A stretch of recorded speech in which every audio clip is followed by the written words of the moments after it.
দেখুন, একসময় মমতা বন্দ্যোপাধ্যায় এই পার্লামেন্টে দাঁড়িয়ে বলতেন যে তাকে সিপিএম আক্রমণ করেছে, সিপিএম খুন করতে চাইছে, তাকে আন্দোলন করতে দেওয়া হচ্ছে না, তাকে কোনো জায়গায় বেরোতে দেওয়া হচ্ছে না।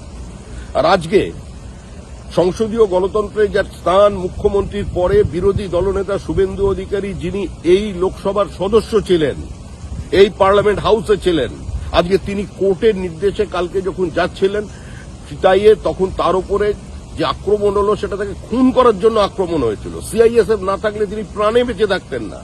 তা আমি চাই একজন প্রাক্তন সাংসদ এবং বিরোধী দলনেতা, একটা সাংবিধানিক পদ যার আছে, আজকে তিনি আক্রান্ত হচ্ছেন, তাকে খুন করার চক্রান্ত করছে জেহাদিরা। পুলিশকে নিরাপত্তা দিতে বলা হয়েছিল, কি নিরাপত্তা দিল পুলিশ? এই শুভেন্দুকে খুন করবার চক্রান্তের যারা করেছিল এবং যে ঘটনা কালকে ঘটেছে তা নিয়ে আমি মুলতবি প্রস্তাব আনতে চেয়েছি। আমি সেই নোটিশ দিয়েছি। আমি কেন দেব না? এটা আমার অধিকার ক্ষেত্রের মধ্যে পড়ে। কোনো সাধারণ রাজনৈতিক কর্মী নয়, বিরোধী দলনেতা, একটা সাংবিধানিক পদ। আজকে তিনি আক্রান্ত হচ্ছেন। সে রাজ্যে কোনো গণতন্ত্র আছে? কোনো কিছু বেঁচে আছে সেখানে? পুরো সাংবিধানিক ব্যবস্থা ভেঙে পড়েছে। আইনের শাসন বলে কিছু নেই। Total anarchy. এ নিয়ে আলোচনা চাই। মণিপুর করছে, পশ্চিমবঙ্গ তো মণিপুরের অনেক ওপরে।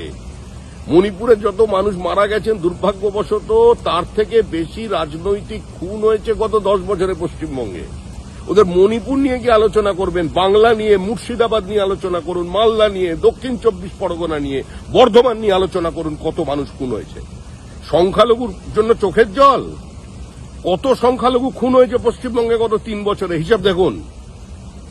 কত সংখ্যালঘু খুন হয়েছে 14 বছরে? কত তফসিলি জাতি, উপজাতির মানুষ কিভাবে খুন হচ্ছে, গণধর্ষিতা হচ্ছে পশ্চিমবঙ্গে, সেটা নিয়ে আলোচনা হোক।